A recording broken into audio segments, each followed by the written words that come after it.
We're back. It is episode 140 of the Metal Roundtable. If you can believe that, you have been watching our dumbasses basically talk about nothing and be unprepared for 140 episodes, and we thank you for that. Yes. I don't Thank you worry. very little. Lots happened. We'll have to do something special for 150, but today I want to start off the show right the way that you're supposed to start off these things, podcasts and all that shit. Please like us. Please subscribe to the channel. You can find us on Facebook. Subscribe to us on YouTube. Hit the bell so that you can get notified when we put up new stuff. So you can go see episodes like Johnny D from Brittany Fox, and you can go see the dudes from Mass, and you can see the dudes from Rough Cut and Gene Hoglan. We've had some good guests. Mhm. And today is no exception. We're going to have a repeat guest. The Skull. The Skull, that's right. Wino. Wino, yep. Yeah. But I want to tell you, hit me up on Instagram at I am Metal Rob. Hit Carcass up on Instagram at Carcass John Art. You can find Scott via the miracle of YouTube and just search Scott Waters and check out his killer channel. But I want to point you to, we finally are able to have some merch thanks to Anthony Gober and Anchor Merchandising. You'll notice Carcass's beautiful threads that he is sporting. That is the new Metal Roundtable exclusive design, only available at anchormerchandising.com. The unreadable logo. It makes me giddy just wearing it. Yeah, man, it's awesome. I didn't know you bought one, so when you popped up on the screen, I was surprised. But Yeah. go to anchormerchandising.com, search up the Metal Roundtable. We're probably still on the banner since we're pretty new on the site. And get yourself a nice shirt. You can get cups and, man, there's all kinds of stuff you can get. But Carcass, give us the review of the shirt. I was pretty damn impressed with mine. It fits great. I washed and dried it, and it fits even better now that I washed and dried it. The quality is such that we can be very, very proud of it. And I think the logo being as big as it is, I know that you worried about your peck-to-peck design on the last one, and I bought one of those too, and it's big, but I like it. It's bold, okay. And I like this one because you can read it, but it's not really read it. But it is definitely a tribute to the unreadable logo. Yes. And we do like that. And I'm sporting my Madrost shirt, being worn for the first time ever. So before we get to shout-outs, I want to let everybody know, when we had music business talk a few weeks back, Tanner chimed in a couple of times from Madrost, and also Poppitt's Corner. You need to check out his podcast. He does a show similar to ours. And Tanner's just an all-around good dude, prolific thrash metal guitarist and singer. Scott and I have been fortunate to work on reissuing pretty much everything, right? I think everything except for the only one we haven't done is his third album. We did the first, fourth, and then the new one that's coming. Well, not new, but the new CD that's coming out this year. It's not. Yeah. It's not new music though. It's all the early demos and live stuff. Yeah, and it's pretty cool. I just remastered that for Tanner and the label, Scott's label, and was proud to be a part of that. So that's coming soon. But Tanner's going to join us in a few minutes. He wanted to be on the show and do a little bit of music talk. So I'm going to kick it off with two quick shout-outs. Then I'm going to get to the comments while you guys are doing your shout-outs. Excuse me, I'm drinking Topo Chico and getting a little burpy here. I apologize. Which is what a man will do when he drinks Topo Chico, by the way. That's right. My first shout-out, again, is to Stone Trip. I know I sound like a broken record on this, but those dudes dropped a new video yesterday, and it's excellent. Another home run song. If you like melodic hard rock, you know, in the vein of like Great White and that sort of thing, maybe a little edgier Great White. And there's some other bands you could compare it to. I mean, the ballad that they had on the EP sounds straight up like a Rod Stewart song, which was awesome. But yeah, if you like the heavy, dirty, Great White-ish kind of stuff, you would love Stone Trip. So check those dudes out. They've got a brand new video. And I was just talking about this with the Poser earlier. This is the brand new Dirty Look. Scott and I talked about this today too. I was going to show that. Speedway. It features 3 dudes from the Cool from the Wire and Turn of the Screw era of the band, and they did a live show, recorded it. Comes in a CD and DVD pack. It'll cost you about $30 to get it to your door. I ordered mine directly from Jason. In fact, I ordered 2 of them because I like to have one and I like to keep one. That was stupid. I like to have one to play and I like to have one to hold. Keep one sealed. I'll shut up. No, actually, we were when we were talking about this thing. One, I was kind of curious what other people thought, and what John thinks too is. So this band is, basically Henrik's band, and Henrik obviously passed away a few years ago. What do you guys think about the fact that this, they did a live album without the main man in the band? Do you think that's a good thing or a bad thing? Yeah, because it kind of goes into our talk about band or brand or when is it a cover band and all that. So I don't know. What is Riot?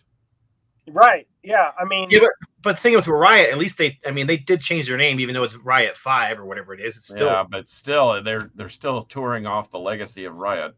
Yeah. Yes, they are. Yep. That's almost like doing a Judas Priest knockoff and calling yourself Priest. Yeah. Well, or KK's Priest. Right. KK's so those version. are my shout outs to Dirty Looks and Stone Trip. Does it sound like Dirty Looks? It does, but it's not Henrik on vocals, so it's a little odd here not hearing Henrik singing. But Jason McMaster does a great job. A masterful job. Yep, and your point is, I mean, if that guy can't pull it off, then I'm not sure anybody he pulls it off great, but he just doesn't. I mean, obviously he's not, Henrik, so he sounds a little different. Right. But to me, I think they're keeping the music alive, and there's nothing wrong with that.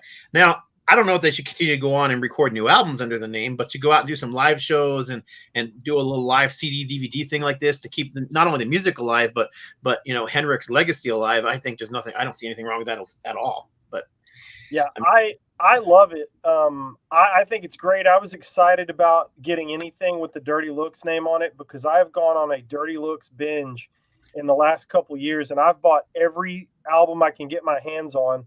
Only thing I don't have is Super Deluxe. But anyway, there's my shout out to Dirty Looks and Stone Trip. I'm going to toss it over to Scooter Waters for his shout outs, and then we're going to start posting some comments, and then Tanner will join us very soon. Okay. Oh, wow. My computer is freaking out. There you go. I want to shout out, first of all, Ritual Servant. Their new 7 inches out. This is Veritas. And the songs are Hearers and Doers and Into the Swine. Old school thrash metal, of course, this being what's his name? Patrick Best, who was formerly from the thrash band. Oh my gosh, brain fart. Come on, help me out here. Prowler, from the thrash band Prowler.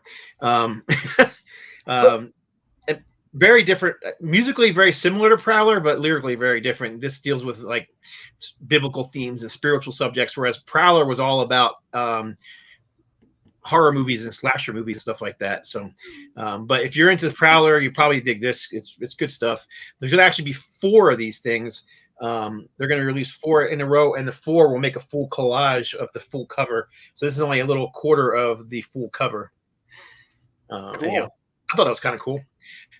So yeah, that's out now and on sale. It's actually on sale at Rocks Records for only $10 at the moment, but they actually have two 7-inch singles for $20 at the moment because they also have that band After Winter for sale as well. And check this out. I got this in the mail. I pre-ordered this a long time ago, but this is the Rock Until You Drop Raven. Of course, you guys know I'm a huge Raven fan. This is the 4 CD box set. And are you looking for a pen?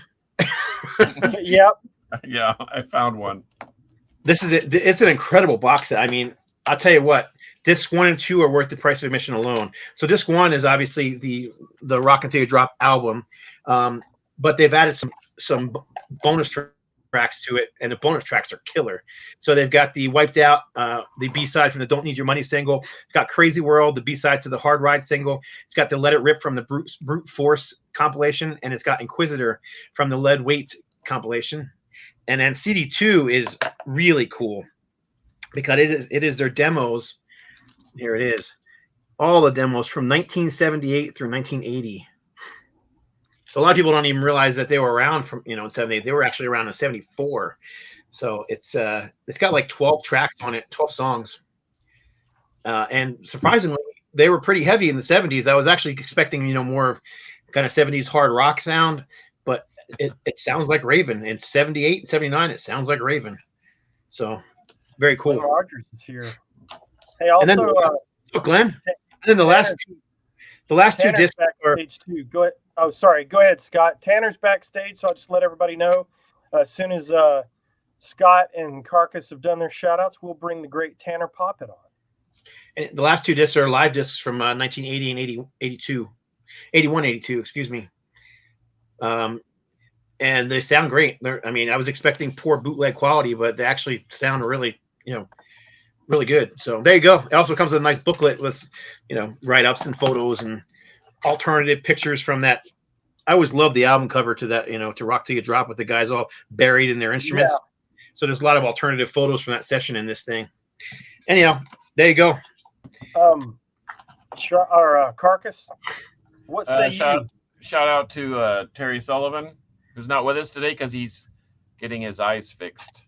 And I hope the procedure goes well. I think he's getting out of surgery right about now. Maybe he will chime in and be able to see us clearly. Anyway, I want to shout out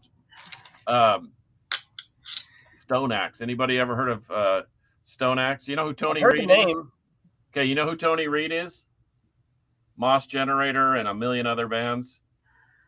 Okay, if you can find a copy of this, please buy it. Ripple Records has been on Tony for years to put out the demos from the original Stone Axe sessions. And I'm going to tell you right now, if this is some man's trash, it is our treasure because this thing is so awesome. Is this who you messaged me about today? What's the name of the album? You sent somebody, you were talking about a guest. Is that who you're talking about? No, that's someone else. Oh, okay. Stone Axe Stay of Execution.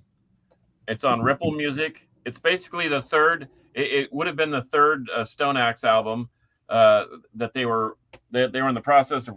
They're writing other songs, and Tony is so busy. He even he does killer cover albums. He's very prolific. He just puts out records because he has a studio at his house. He's an awesome dude, and in fact, John O'Garrett, our friend from here in Dallas via Boston, via Turbid North, when he's not doing the grindcore thing or finishing up tracks for Turbid North, then he's playing for Tony Reed. So can't recommend it enough. And in that same vein, we're hoping to have a guest from that same ilk of music, which is just heavy blues-based stoner rock with a 70s vibe to it, but a very modern twist. But check out Stone Axe or check out anything by Tony Reed or Moss Generator or any of the plethora of albums that he's put out. So thank you, Tony. And awesome. Thank you, Henry Vasquez, for forcing it upon me and making me listen to it. That's all he's want to do. That, man. The hammer, he brings the hammer, and guess what? He's right this time. He is right. Hey, Glenn, I want the Hyrex banner myself. Yeah, I'm gonna bring Tanner on, and then we're gonna clear up this Hyrax banner controversy right now. I suspect Scott has it. So what? We had a few weeks ago, we had music business talk, and we talked about the Michael Sweet and Stryper thing. Tanner chimed in the comments, and so right now I would like to bring you the great Tanner Poppitt from Madrost and Poppitt's Corner. What's up, dude? There he is. How's it going, guys? Thanks again for having me on. How you guys been, man? Good. Sorry to make you wait, dude. All good. It was well worth it. So, How do you like my shirt? so who is? Oh, I love it. So, whose shower curtain is the Hyrax banner currently on? Yeah, that would what- be a what's great the deal with idea the for the Hyrax banner? You know, someone told me I needed to replace my Kiss Rock and Roll Over banner shower curtain. So naturally, I would be accepting of any Hyrax shower curtain conversion. Who's got the Hyrax banner? What is this all about? Scott, do you have it? No, Huh. I don't have a Hyrax banner. I want my Hyrax banner back. All right, Glenn, we need to know more. Okay, Glenn. It's still a mystery, but yeah, no, I loved your business talk. I wish we could do a part 2 We're relatively going soon. to. That's Well, what here you're we here are, for. and you're the lead singer of this band at this particular moment. Is this Can't Read My Shirt Day like Carcass? Is that what it I is? love Oh, it. yeah. Move your mic out of the way and I'll give it a go. Okay. Ruin. That's right. Yeah, I can see Boys it and now. Boys in Ruin. That's right. Yeah. Good So- job. But yeah, so it's been, I don't know how hot it's been at your specific area, but it's kind of hot in SoCal right now. I'm assuming because you're in Texas, you're major candy stuck to the wrapper. Am I right? So Well, It's- if 112 is hot to you, then yes, it's been that. Oh man, I remember playing a show in Texas, and it was like 114, 115, and they've had us playing on this double wide trailer as a stage with no shade. Man, it was hot. Okay. I hate to interrupt you, but I was at the show at Walters on Washington in Houston when Hyrax played. So, but I can tell you I didn't steal the banner. As much as I wanted to, I didn't steal it. Now, did I see who stole it? I don't know. All I remember is at that show, people were hanging from the rafters, swinging from the rafters, stage diving. It was about as intense a pit as you could imagine. That's a cool shirt, man. I don't have that one. That is a cool shirt. I'll send you I boys a do. copy. I'll send you boys a copy of it. But so are we talking music business? We talking Osric Tentacles? What are we doing? Yay! He did it. Yes. What are we You know, what are we doing today? Well, Well, why don't we we tell can us talk about about the business of Oh, Osric. We're not talking about anything because he's gone. Oh, we lost Tanner. I don't know what happened. You're breaking up. It got you bounced. Oh my gosh. He gave you the hook. So I said the magic words here on the show. Yeah, That's so right. Instead of like- Abracadabra or Open Sesame, it's Osric Tentacles. And it's like Pee Wee Herman, the secret word. We're all just Well, there's Yeah. two of them. There's that one and multiplicity is the other one. Right. So Tanner has several things to promote, and then I want to bend his ear about music business talk. First of all, tell people about Poppitt's Corner and what you've got in the works musically. Sure. A lot. So a little bit back, a little backstory here. So Poppitt's Corner obviously is a podcast. You guys have heavily supported it. Thank you very much to everyone out there for tuning in and whatnot. Pretty much I go through the guest's entire musical career. I have tons of episodes. I mean, in the vault that I have to get out. It airs once a week on poppitscorner.com or the CMSPN network with on Spotify and all the streaming platforms. So super busy as far as that goes. No shortage of musicians that want to get interviewed and essentially promoted in one way or another, because it seems like what we're kind of doing on this show, and especially with the Metal Roundtable, is we're the anomalies, man. We're supporting the underground, as it were. So, gonna continue with that, and I'm assuming it's the same with Metal Roundtable and whatnot. As far as Madrost goes, I'm in the process of getting rehabilitated. I've been doing physical therapy for the past couple months, and really have found immense. What is it? Immense. Help me out here. It's in a yes, in a positive way. I've rehabilitated myself more and more, so I'm starting to get back to playing. So we'll have new music out hopefully this or next year. But in the meantime, we put together, and I don't know how much I could share. I'm assuming Share as content. much as you want. Go for it. Okay. So me and Scott had essentially when Scott had put out the Vindicator demo compilation, I was like, I want to have one for me. So shout out to Mr. Vic Stone. Thank you very much for the inspiration. But yeah, so as soon as I saw this, I was like, well, I want to have that for me. So all of our old demos had been kind of lost in time, as it were. So we put together, with Scott's gracious help and of course Bill, for the opportunity and whatnot. But we put together the demo compilation with a bonus live disc that was found in a box of pictures as I was going through and gathering up all the materials for the demo compilation. So we put it all on one solid disc, and it should be fun for the Madrost collectors out there. And then behind the scenes, I have a couple live records I'm putting up by myself and whatnot from a place called Hoagie Barmichael's, which is no longer here. So there's a lot of live stuff coming out from the vaults that I have to get out there, and new music hopefully in 2023. So it's a long-winded answer, but hopefully that answers your question. You can do any Yeah, of those. that was awesome. I appreciate it very much. Can I go ahead, Scott? I was going to ask where the live thing was recorded. Any of those live ones going to be on cassette, or is it going to be CD?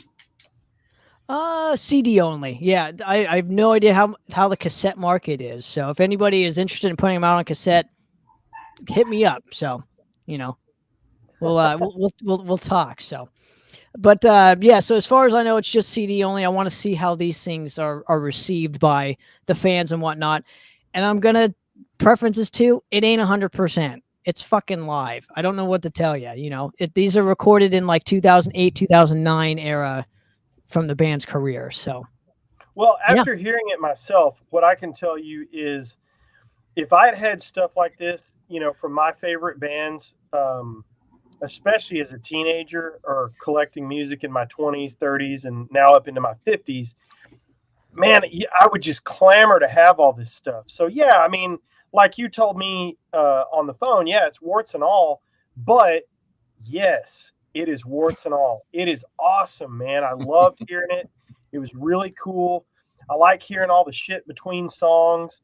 I just eat that up. And if the guitar goes out for a second, even better. If somebody misses a vocal line, even better. I love that raw shit. And the thing is, when you say all that, people almost get apologetic for live recordings.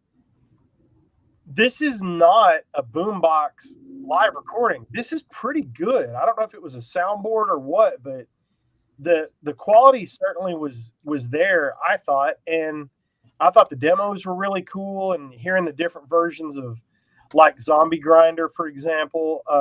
So I dig it. I have become a Madrost fan through the show and through Scott, and so I love it. Even though I mastered it, I can't wait to get my final copy of the finished product in the mail. Sure. And I'm hoping that, like I said, I hope people enjoy it for what it is. I mean, it was like 17, 18 years old at the time doing them. And a lot of these songs that were on the soon to be kind of second volume, as it were never released elsewhere. Like, this is the only time it ever got recorded. So that's what I thought was another fun thing, where there's songs on it that never made it to an album for good or bad reasons. We're getting new music by getting old music. Yes. Unreleased. That's exactly. pretty awesome. On the Cinderella, I know it's a little different style of music than you play, but on the Cinderella Live at the Key Club, I thought one of the best liner notes ever was on there. It says, "No overdubs to fix the rubs, no tricks or studio jive. The good, the bad, and the ugly. We gave it all. It's 100% fucking live."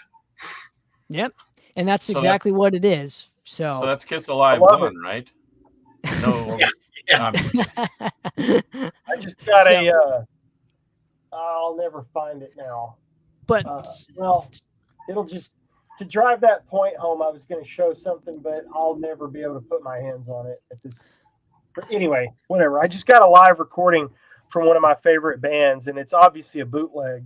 I got it in a collection, and oh my gosh, I'm so glad to have it. But I'll show it when I come up with it. So I have lots of Osric Tentacle bootlegs that sound phenomenal. Naturally. Tanner, I Naturally. need an address, Tanner, because I'll send you 8 or 9 of them. They're really awesome, by the way. Oh, it looks like a nice road trip is in the works now. So, Please, Yeah, the Casa de Carcass welcomes you.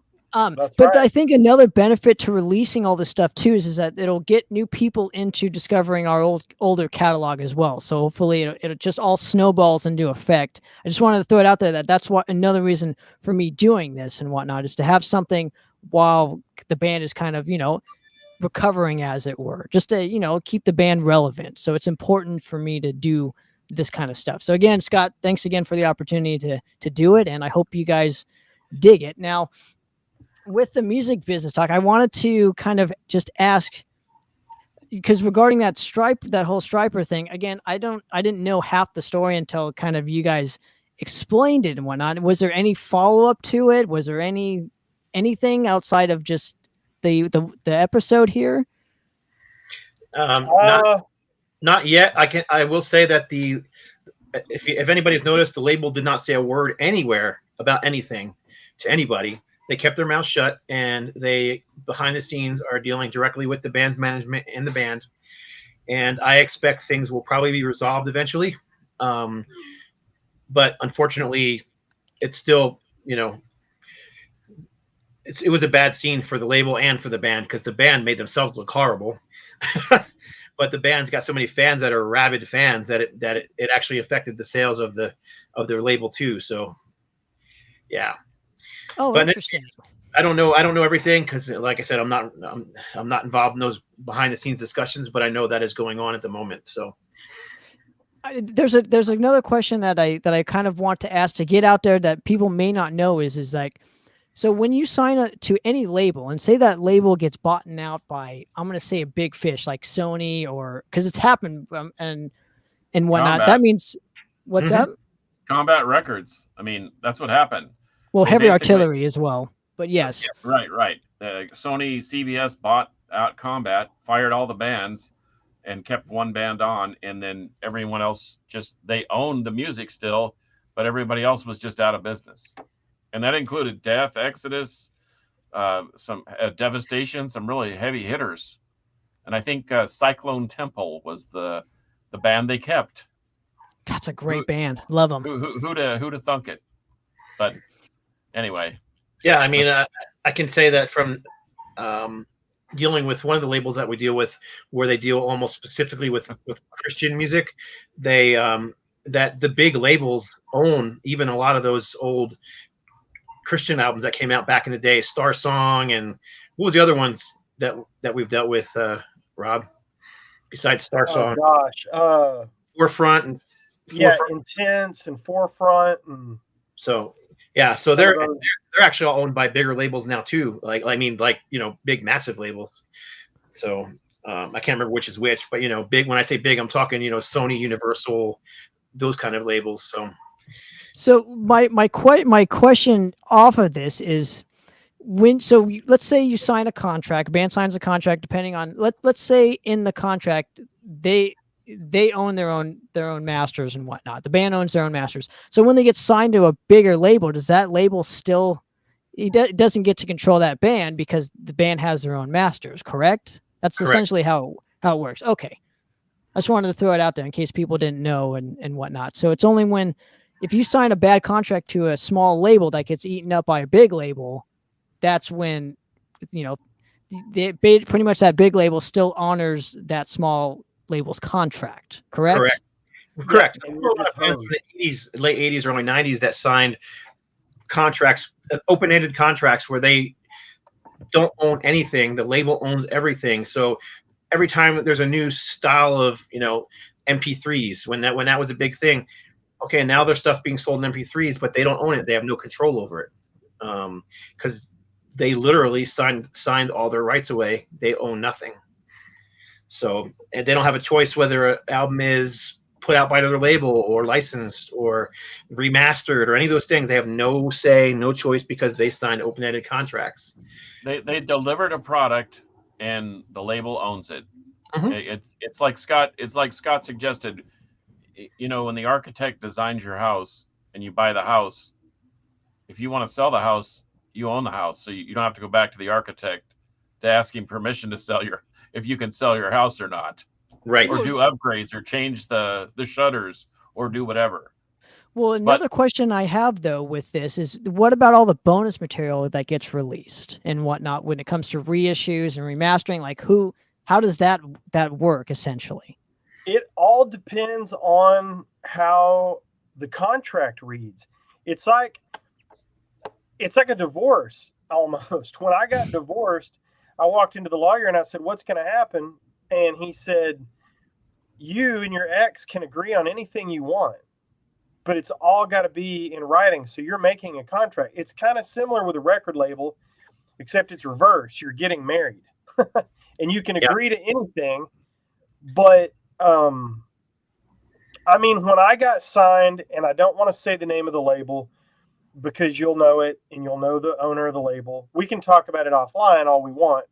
But when I signed my contract, I started seeing things in there that I had heard other people be concerned about. Publishing, percentage of publishing, all this kind of stuff. And the publishing, I think, is where the money is. I don't know exactly how all of that works. I'm talking a little bit out of turn here, but oh, here we go. Glenn is talking to us now. Glenn from Deliverance and Hyrax and well, he summed it up when we talked about when you get bought out, what happens, and he said, "You're screwed. Ask Deliverance." Another term I hear a lot of is mechanicals. Do you own the mechanicals? And I don't know what that term exactly means, except for maybe that's part of like who did the actual recording. I don't know. No, maybe Glenn can help us with that. Are like royalties. So that's separate from your. There's two different things going on here. So just because I don't know what band uses an example, but let's say something like Stryper, where they did those 3 albums and they got paid a lump sum up front. We want you to record these 3 albums, and here's, I don't know, whatever. Here's $100. Record these 3 albums for us. We own them. Even though they own the albums, they own the recordings, they own the mix, and I mean, they own everything. They actually don't own the songs themselves. There's still mechanical royalties that need to be paid. So in the case of Stryper and the whole craziness that went on a few weeks ago, Stryper was paid. Even though they were upset about the recordings, they did get paid their mechanical royalties. But the label bought the albums. Right. So they bought the right. They bought the rights to put it out. That's the thing. They basically commissioned Stryper to put out 3 albums on their label. And we keep using Stryper. Plug in any band name. Right. You know, they could call Ultimatum and say, "Hey, we want 3 albums. We're going to pay you $20,000." Just throwing something out there. And that's it. They own it. Where I got hung up was I was trying to negotiate publishing, which I think means down the road, Glenn could probably help us out with this. And it's been, God, years since I read that contract. But anyway, our manager wanted to make sure that I got at least 50% of the publishing. And that's where we started hitting snags. Well, when we really started hitting snags was when I'd sent the label copies of my album that I had already pressed. I paid for the recording, paid for the duplication. I sent them hundreds of copies of the CD to use as promos, and I started finding them online for sale as imports. Huh? Someday I'll tell the whole story. I don't. Yeah. And every contract could be different. I mean, I can tell you from experience. Ultimatum signed a contract with a label, and we had distribution through Diamante, which meant all our albums would be in all the different stores. But on that contract, we had a friend, who was a good friend, who made sure that the contract stated that, okay, the label owns everything for 10 years. So it wasn't open-ended. So we put that album out in 1998. And then when 2008 rolled around, everything came back to us. We own everything. The label owns nothing. That's royalties. That's artwork. That's everything. We owned it. So when 2008 rolled around, I had it remastered. I had it put out again on CD with bonus tracks because it hours to do, and a lot of bands do that. You can look at also like a band like Tourniquet. Now Tourniquet was also signed the same labels that Deliverance signed, but somehow before they the labels moved around, they get sold to different people. Before the label, which was Intense, got sold, he managed to buy back his catalog for a lump sum. So he owns all his stuff. That's why whenever you see a Tourniquet reissue, he's always involved and he gets paid because he owns his recordings and he owns the artwork and he owns them. He owns everything. Yeah, Motley Crue did it. Motley Crue did it. Now, of course, they've got the money to do it, and obviously Ted had the money to get his stuff. But and then it's a matter if they want to sell it, because that's the other thing is after Tourniquet got theirs stuff back, no other bands from that same label were able to get their stuff back because they were no longer willing to sell it.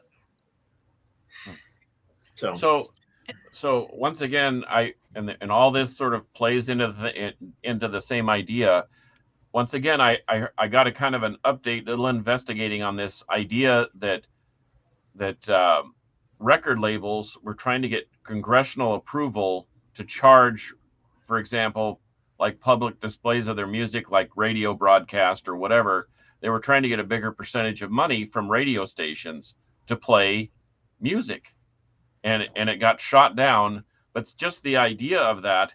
So maybe with someone out there, maybe Glenn or Tanner, maybe you can help us out with this. But if something's played in a public, like I literally went into Walmart the other day and I heard Robin Trower, Bridge of Sighs. It was like an epiphany. I couldn't believe it. Somebody obviously broke into the manager's office and reset the radio, which was awesome.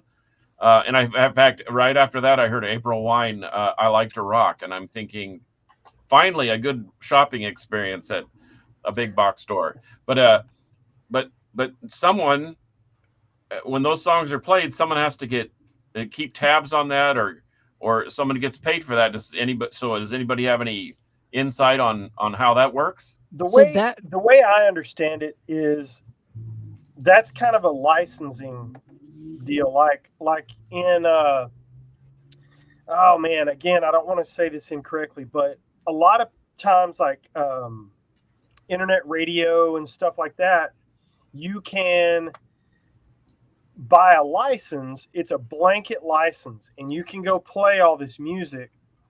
And what you do is you somehow keep tabs on that. I'm sure it's all automatically done these days, and it goes in and it trickles and trickles and trickles and trickles until the artist gets the fraction of, a few cents for whatever got played on this radio station and that radio station and Spotify and all the streaming services, which is probably what that is. But the way they pay for that is through subscriptions. Like I know it's probably $1,500 a year, maybe more than that now, to get an internet radio license. I know that you're paying for Sirius XM, you're paying for Spotify, and supposedly all that goes into the bucket and, pays the overhead and the advertising and all that crap, and then trickles down to the artist is the way that's my basic understanding of it. Like when we, around the same time we did those albums, we put our stuff up on mp3.com. We were making money. iTunes making money. CD Baby, we signed up with them and they put our stuff on anything that paid and we got money. But then, of course, as interest immediately went away, no more money. Man, Glenn, you need to pop on, brother. This is great information. Yeah, because I'm hearkening back to the KZFM days, back in the 80s, and I had to keep a written. I did a handwritten list of everything I played from 10 at night to 6 in the morning. I had an 8-hour shift. Yeah, and I had to keep a very accurate. I'd bring my crate in and I basically line it up and I do a pre-list so I didn't have to sit there at 3 o'clock in the morning and try and remember what I just played. But I turned that into somebody. Some management person would stop by, take my lists, and but anyway, and Glenn is on fire because let me chime in. Let me chime in here real quick. So there's two kinds of royalties that people are paid for. It's a 200% split. essentially 100% of it is who played on it, which is essentially the mechanical royalties that you guys are talking about. The other is who wrote the song, right? That's another payout that's different from who played on it, right? So like I'm going to use an example, like when Quiet Riot, when they played, I don't know, Come On Feel the Noise, right? Quiet Riot is paid for, because they played on it, right? But they're not paid for the writing credit. That writing credit is to Naughty Holder. Yeah, Naughty Holder, I think, is the gentleman who wrote it. So that portion goes to him. So pretty much half of it went to Quiet Riot, who performed and played the song that's on the radio. But the majority of the music, of the money that gets shelled out in music in general is who wrote the song. So when the writer essentially gets a majority of the money, bottom line. So, but when radio plays your song, I believe that's how that specific thing works with the overall split of the 200%. I think that's right. I remember doing that many, many years ago when I signed up with BMI for publishing. It was not hard to sign up for all that, and I can't remember how it all broke down, but I think you and Glenn have hit the nail on the head. So, what has your experience been in the music business? I mean, you've been on Scott's label and different things. You've released stuff yourself. What's your overall experience been, Tanner? Okay, so let me put in perspective for everyone. I play in a more of a extreme metal band, right? You're never going to hear us. I shouldn't say never. You most likely will not hear a band like us on radio, terrestrial radio, especially because of the heaviness and whatnot, right? I think the heaviest you can get is like Metallica's Black Album or Master Puppets, right? Essentially, like you're never going to hear like Mayhem's Freezing Moon on the fucking terrestrial radio. It's just not going to happen.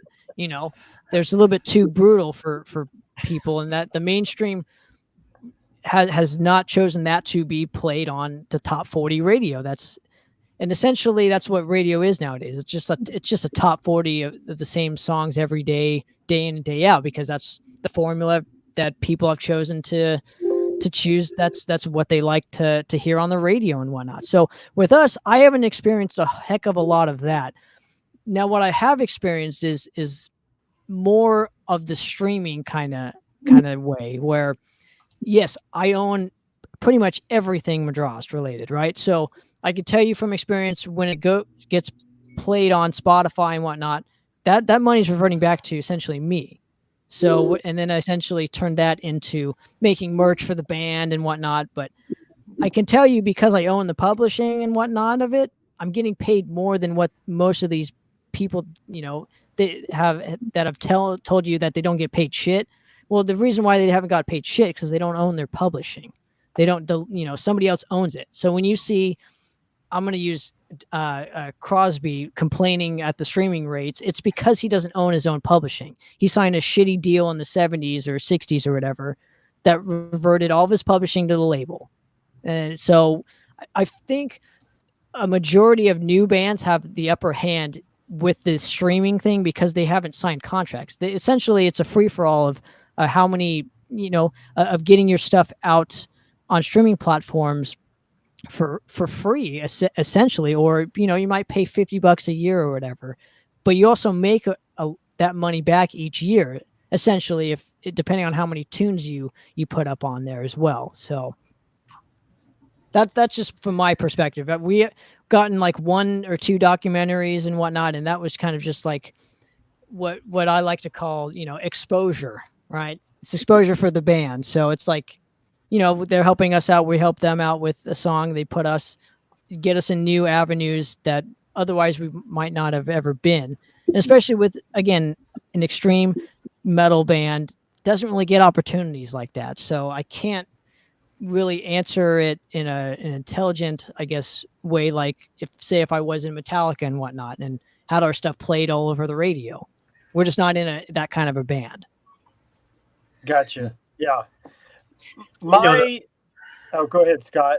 I was just gonna say another way you can make money in royalties is if other bands record your song. Like, for instance, back in 1999, Ultimatum recorded "Burn" by Vengeance Rising, and we put out the album ourselves at first before we got picked up by a label, and we put out, I can't remember how many copies it was, 2,000 copies by ourselves. So we got a hold of the publishing company, which actually happens to be Glenn Rogers. He wrote that song. So we sent a check to the publishing company, who in turn sent money to Glenn. And actually, I think how I first met Glenn, because he I don't remember, if he probably wrote me. I can't remember what it was back then. And said, hey, I actually got paid for something for a change, because we paid the royalties. Now, it also depends on the country you're in, because then the album got picked up by a German label called Massacre, and they didn't pay the royalties. And I let them know. I said, hey, there's a cover song on here. That song is, he got paid 60. He's Wow. still working on that. That's a real windfall of cash. Oh yeah. Yeah. I'm sure he got part of it, and then the guy who wrote the lyrics got paid part of it too. So, because I can't remember how much the check was we wrote for it, but yeah, I mean, it's not a ton of money, but like I said, we only did like 1,000 or 2,000 copies. But anyhow, so the German publishing company is like, no, it doesn't work like that here. It's like, okay, well, you guys know, so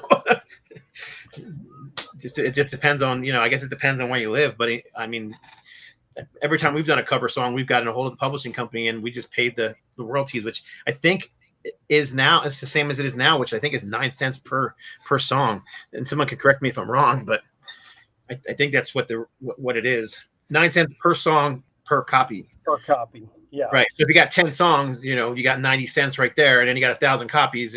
So that's how it adds up. Right. I thought you could just pay like a flat fee or something like that too. I was always no. That's just how I know. That's just how we did it on all the ones that we've done. So okay.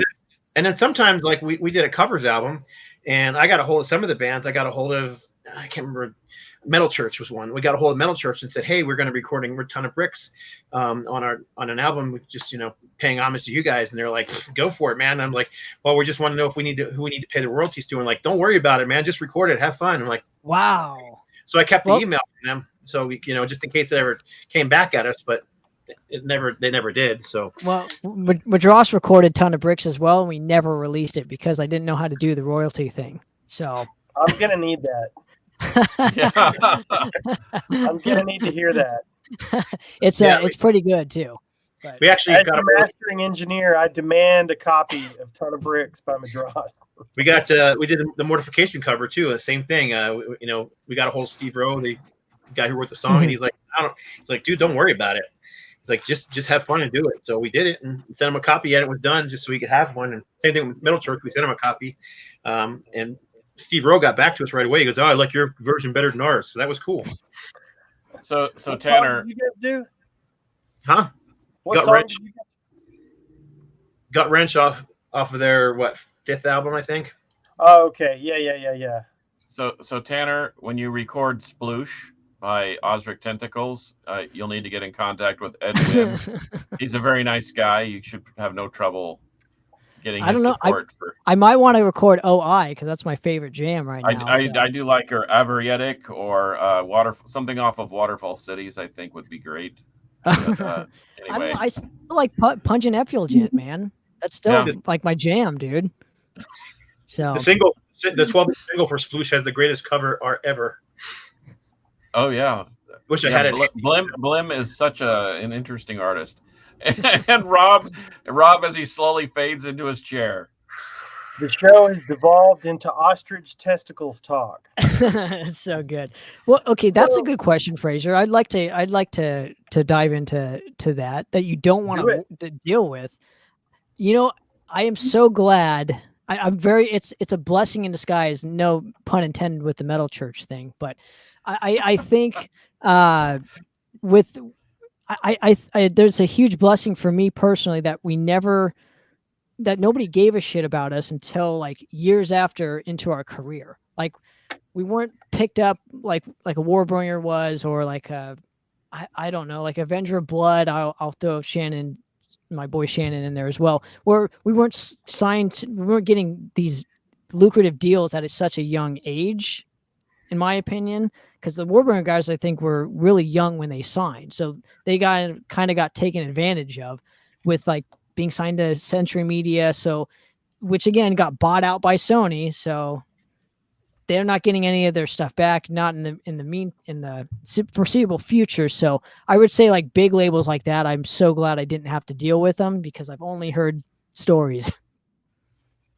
Yeah, and there's a trade-off though. I mean, I know Sure. I'm not going to name names, but there's a band I know that I worked with, and they had offers back in the 80s from a bunch of different labels.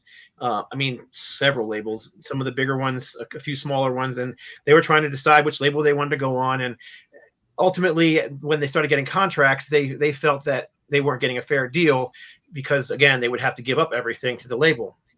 So they decided not to go with any of the labels and do it on their own in the 80s, in the late 80s, early 90s. So they did it.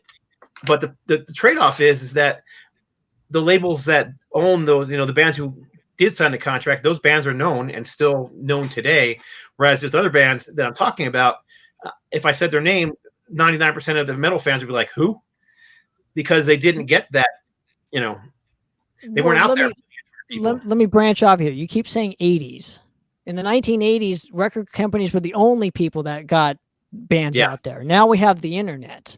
So now it's it's a lot different. Like any band, we're on the same level in terms of advertising wise to say like any of the big bands, any of the Metallicas and whatnot. The only difference is they were signed to labels back in the day that got their, the whole music industry has totally changed. So I'm not saying your argument is invalid by any stretch, but it's a different time period that we're talking about. Yes.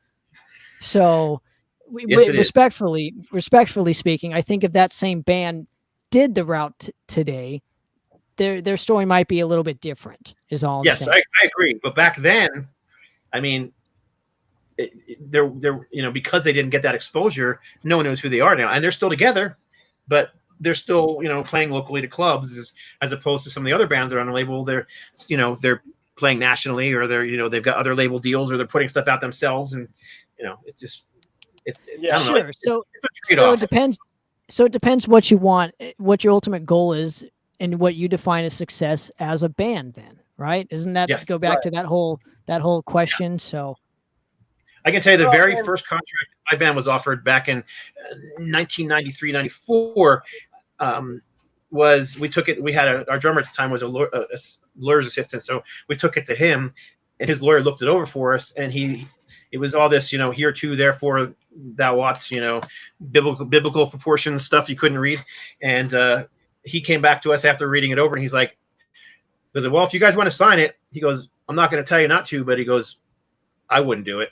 And we're like, well, why? He said, basically what happens is you have to record at their studio with their engineers, and you have to pay whatever it is per hour at that studio to record it.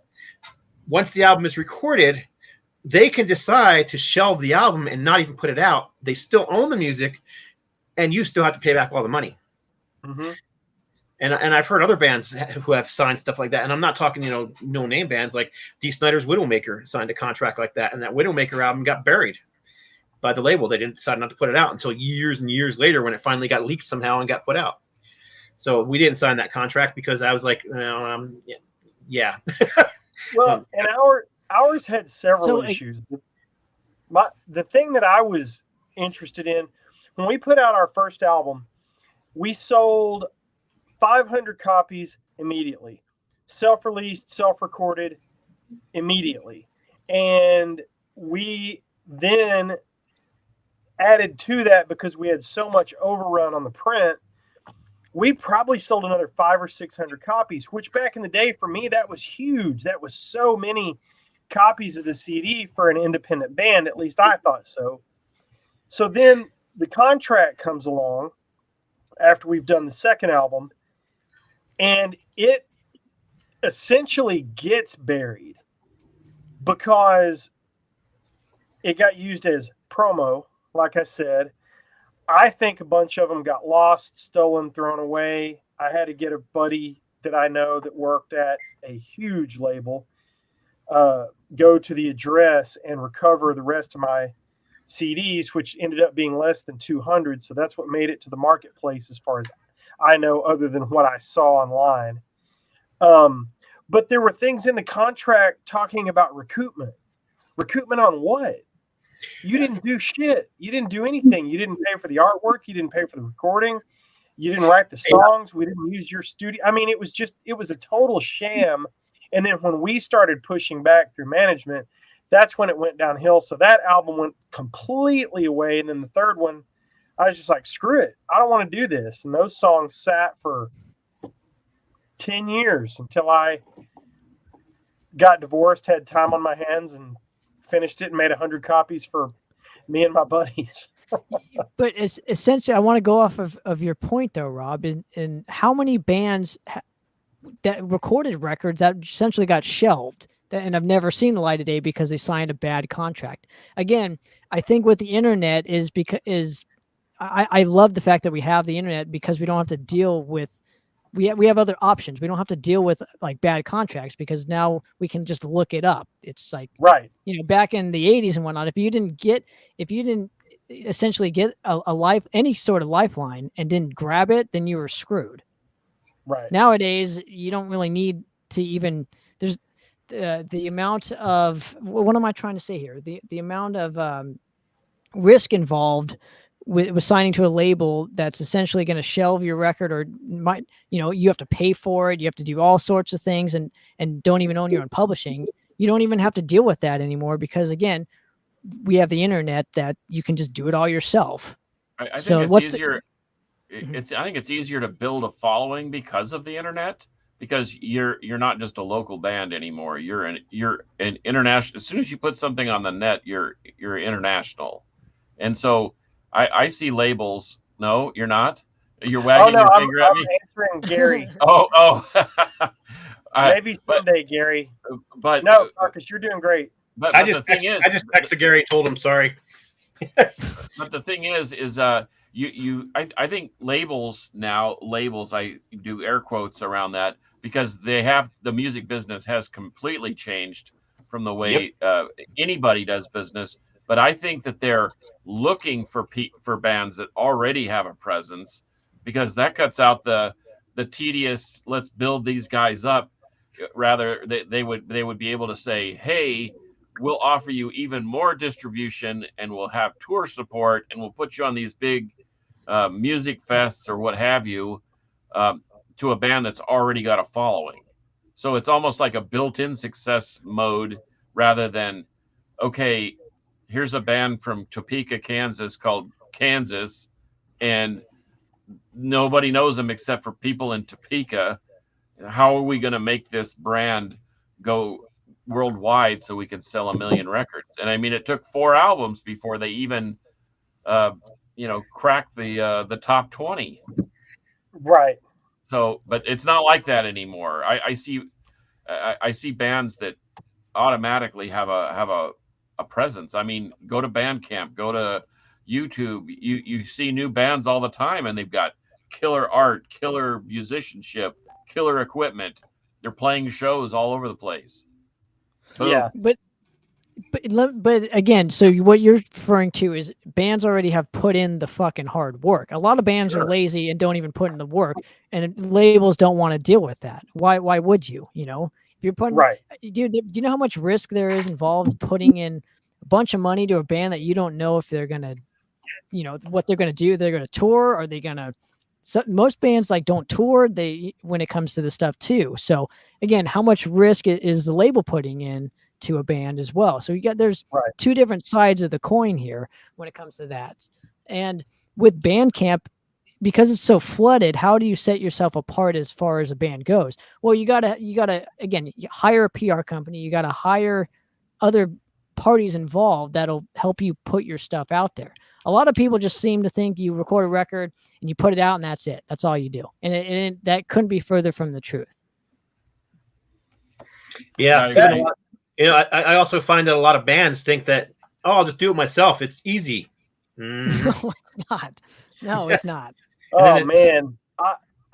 Even with my small band, it was such a lot of work to do the recording and figure out how to get stuff out there. And Tanner, you've done an admirable job because the logo's great, the artwork's great, the recordings are great. You're paying attention to your reissues, you're playing, so that all helps. And any kind of local following, every band is a local band. I don't care what anybody says. Every band is, or at least was, a local band. And if you can get that support and just get just a step, man, you can make, enough money to at least keep doing it, which is what I miss. But everything else is taken off. I've gotten older and gotten a job, and so keep doing what you're doing, because in my opinion, you're doing it correctly. Well, thank you. And I want to add one more point. I think bands don't know how to write great songs anymore. Just want to throw it out there to bands. In order to set yourself apart from all of us, write great songs. Okay, the song is what matters, not the wankery. So that's all I wanted to say. I agree. And here's and I'm going to prove that to you. I'm not trying to kiss your ass here, but I'm more of a hair metal guy, and Glenn keeps bringing the heat, man. So shit, what was I going to say? Yes, it's all about the song. Now, everybody on the show and everybody that watches the show knows that I'm more of a hard rock, hair metal guy, but I do like my thrash metal. And the thing that you brought to the table, as soon as I heard the first thing when I was done mastering it, and that's the only context I had heard it in, was during mastering, I could sing Zombie Grinder and I could sing Crypt Keeper immediately. Oh, yeah. Because those songs are so memorable. And yes, even though it's thrash and even though it's more extreme, if you will, I remembered that shit, man. And they were just good, hooky thrash songs. You got it right there. You said the word. The album. It's called a hook. Yes, it is called a hook. It's not a lot of, especially when it comes to more extreme bands, it's more about speed for speed's sake as it is songwriting. Right. Well, it's all about heaviness for heaviness. Or look how brutal we are. Yeah. Yes. Yeah. We are. Superstar is a very underrated band. Gary, you're right. It's all about the song. And I just think that's lost. That's what gets lost for me with all of us bands, man. Right? We need to write great songs again. Make great songs again. That should be a slogan. Make great songs. Make songs great again. That's great. Yes, there you go. Yeah. Write great songs again. I write the songs that make sorry. Yeah. But this is the deal. Gary's got it right here. We're talking to a thrash metal guy. We've got a brutal metal guy on the show. We've got a thrash metal guy on the show and a hair band. But every one of us can sing a Tears for Fears song. Every one of us knows Everybody Wants to Rule the World. Why is that? Because it's a great song. Shout it out. It's well written. It's memorable. Shout it out, Rob. There you go. But yeah, it's just, again, it all plays a part in the music business, but essentially what it comes down to are the songs.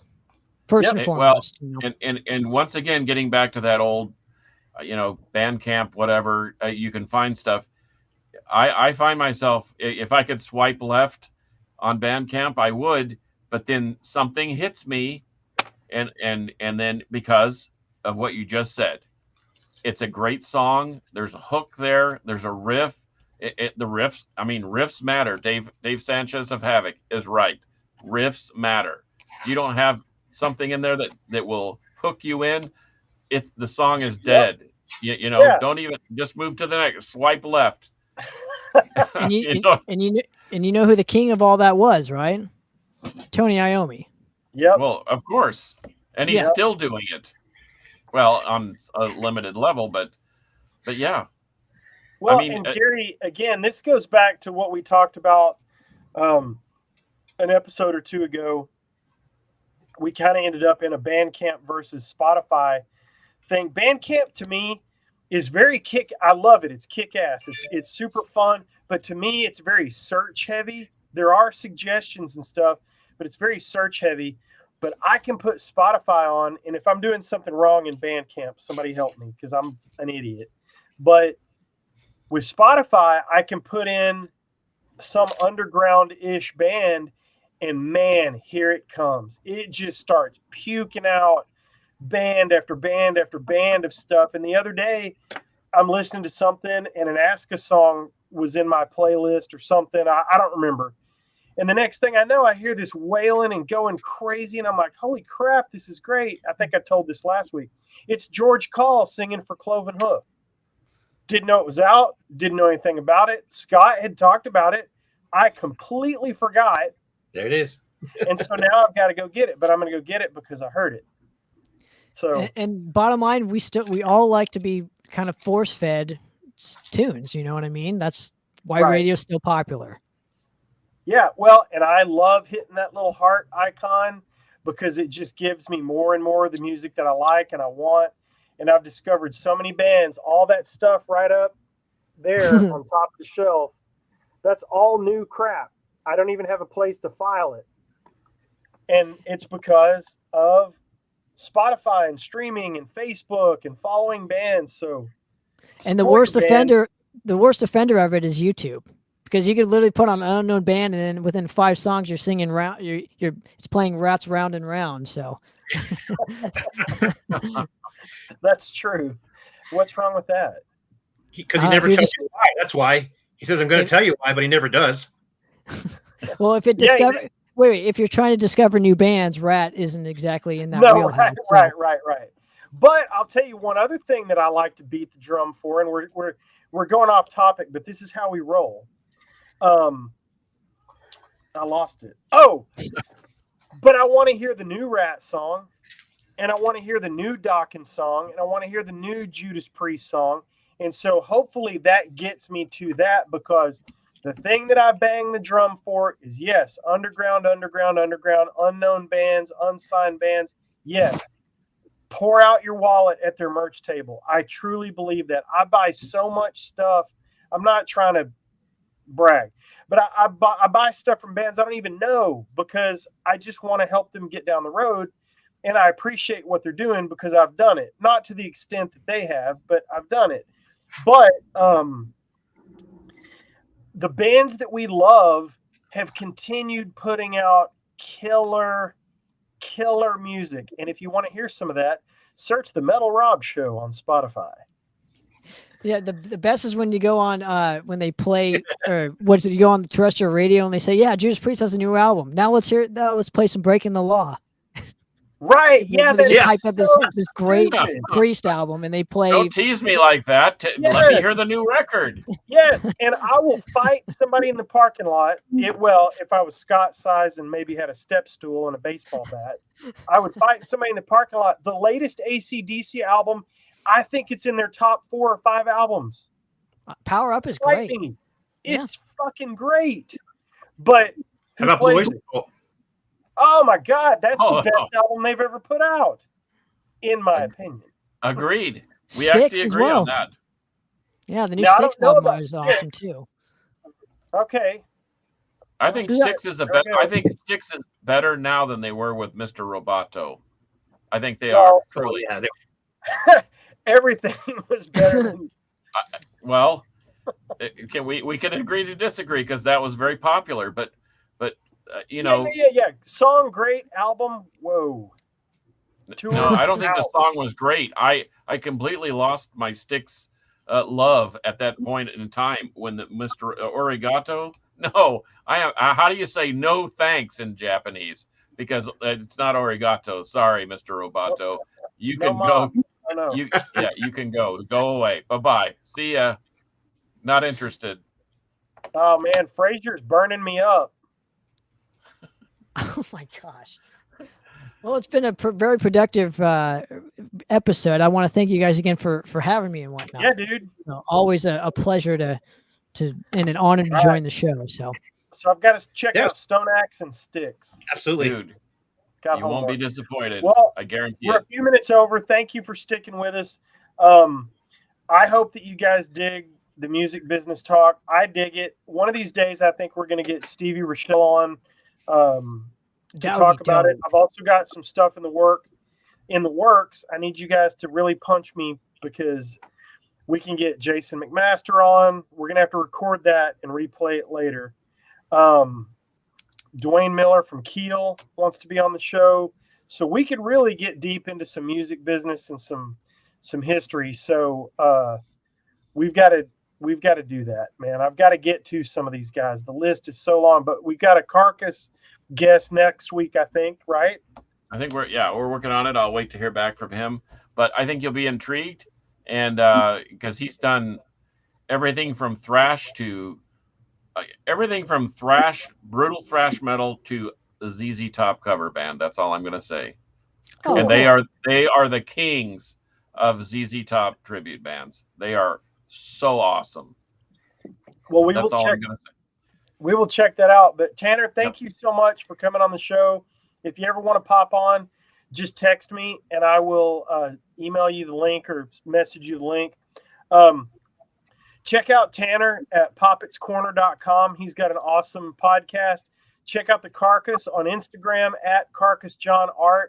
Check out Scott by going to Scott Waters on YouTube and check out his badass channel.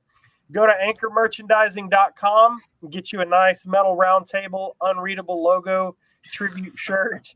And you can follow me on Instagram at I am Metal Rob. And if you really, really, really, really want to know what band I was in that I don't talk about, it's not hard. You can just put my name into Discogs and you can. You should have a contest. Just have a contest for it. Oh, it's easy. It's a name Rob's band. Yeah, it's very simple. Have faith in yourself, Rob. Don't worry, your band your band may never bomb. I don't know. It may actually succeed. No, it's over. It's over. Many years over. A lot of water under the bridge. A lot of things have changed. And that's the beauty of life, man. Move on. Yep. Learn from your past and Did you have a shredder that playing in your band for a while named Chris Manning? I did. Who, again, to Tanner's point earlier, or somebody's point, it's so hard when somebody doesn't tour to get killer music out there because Chris is amazing. Shit. Absolutely amazing. We have pushed. Album? Hang on. Hang on. Putting you on the spot here, man. Yeah, I didn't have it top of mind. I talked about Destination. That thing, amazing album, is awesome, and Bruce Kulick plays on it. Mm-hmm. Gosh, that album is good. I'm gonna try to do some. His new album's gonna be. I'm gonna try to help on that front. I'm gonna give away some of his stuff on the show, and send some stuff out to some contacts and try to get that more out there. That is an absolutely. That album needs more recognition than it gets because it's just, oh my gosh, it's good. Anyway, I'm distracted again. All right, boys, that was episode 140. Well, thanks again for all that you guys do, and just know that you are very valued and appreciated by the metal community. So keep rocking and rolling, and let's keep raging, dudes. Well, thanks brother, Tanner. And thanks for the goodies. Anytime, boys. And I can't wait to hear the demos.